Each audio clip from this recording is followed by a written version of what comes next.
Hello दोस्तों, welcome to tech study. मैं हूं प्रशांत। आज हम जानेंगे क्यों भारत का सबसे पुराना दोस्त भारत का साथ नहीं देगा चाइना और भारत के मुद्दे पे। तो चलिए जानते हैं कुछ बेहतर। ये द हिंदू पेपर का आर्टिकल है जिसमें बताया गया कि Moscow won't interfere in India China tensions, यानी रशिया किसी भी तरह का समर्थन नहीं करेगा भारत और चाइना के बीच के तनाव में। और ये जो बयान दिया गया है वो दिया गया है कॉन्स्टेंटिन कुशोवी के द्वारा, जो कि रशिया के विदेशी मामलों को देखते हैं कि रशिया इंटरफेयर नहीं करेगा इंडिया और चाइना के बॉर्डर डिस्प्यूट के बीच में। देखिए आखिर रशिया ने कहा क्यों इस तरीके से। 1971 में जब इंदिरा गांधी प्राइम मिनिस्टर थी तो पूर्वी पाकिस्तान, जिसे आप बांग्लादेश कहते हैं, उससे हमारा युद्ध हो गया।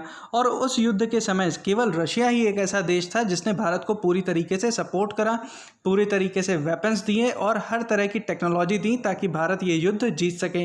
वहीं दूसरी ओर अमेरिका, ब्रिटेन, फ्रांस जैसी कंट्रियां पाकिस्तान का समर्थन कर रही थीं।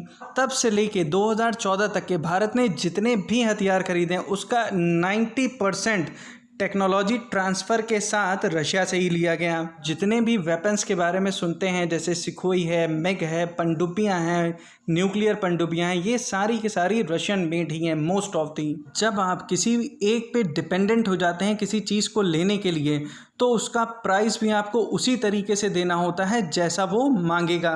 लेकिन 2014 के बाद से भारत ने हथियारों को खरीदने के लिए एक अलग रणनीति अपनाई कि हम हथियार वहीं से लेंगे जहां से हमें सस्ता भी हो और वो अपडेटेड वेपन भी हो। और यही कारण था कि हमने जो राफेल परचेज करा वो फ्रांस से लिया, ताकि हमें उस रेंज में सबसे अच्छा और बेहतर प्रोडक्ट मिल सके।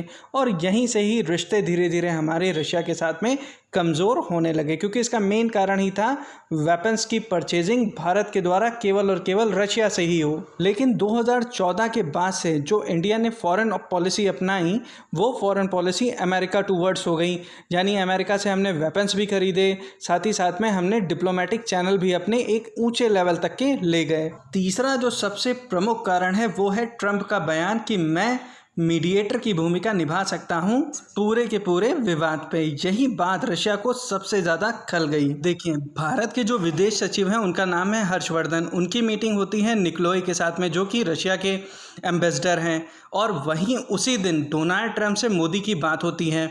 तो ये दिखाता है कि एक राष्ट्रपति एक प्राइम मिनिस्टर से बात कर रहा है, वहीं दूसरी ओर सचिव स्तर पर बातचीत चल रही है। तो इस तरीके से रशिया को ये बात बुरी लगी कि मुझे भी फ़ोन किया जा सकता था। कि अगर तनाव इतना बड़ा है तो प्रेसिडेंट या प्राइम मिनिस्टर के लेवल से ही बात हो, ना कि सचिव स्तर से। और भी इसमें कारण है, जैसे G7 को G10 करने के मुद्दे पर। दूसरा इम्पॉर्टेंट रीज़न जो है अफ़गानिस्तान को लेकर, जहां भारत एक और अफ़गान्स को सपोर्ट करता है, वहीं रशिया तालिबान्स को सपोर्ट करता है।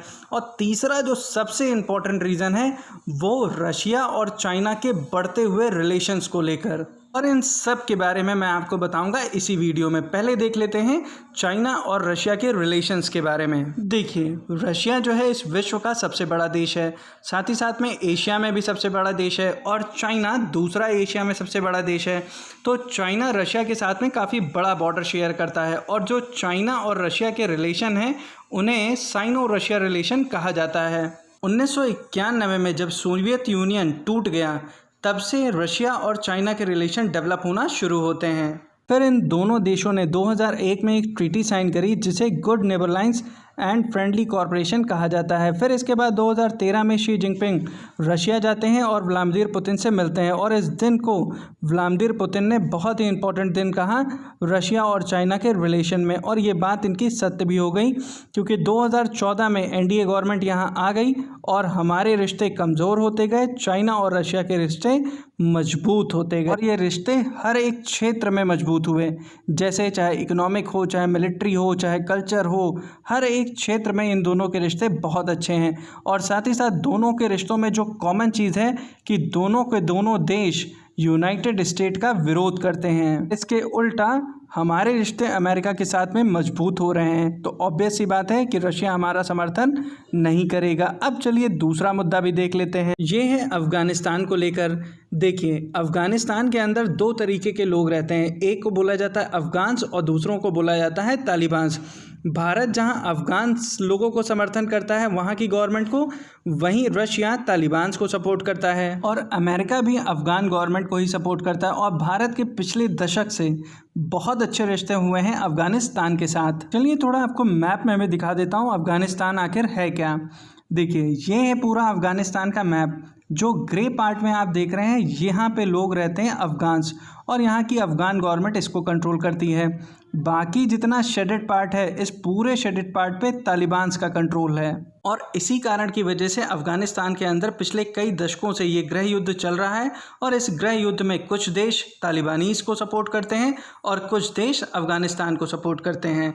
यार जो आप अपने मेन स्ट्रीम मीडिया में सुन रहे हैं इस समय G7 को G11 या फिर G10 बनाने की कोशिश हो रही है, जिसमें इंडिया, रशिया, ऑस्ट्रेलिया और साउथ कोरिया को इंक्लूड किया जाना है। रशिया का इस मुद्दे पे कहना है कि ये जो फ्रंट बनाया जा रहा है G10 का या फिर G11 का, वो चाइना के अगेंस्ट में हो रहा है। ऐसे ग्रुप में वो तभी शामिल होगा जब उसे स्पेशल पावर्स मिलेंगी, ना कि स्पेशल गेस्ट की तरह। आशा करता हूँ आप सभी लोगों को ये वीडियो पसंद आई होगी। Have a good day and God bless you.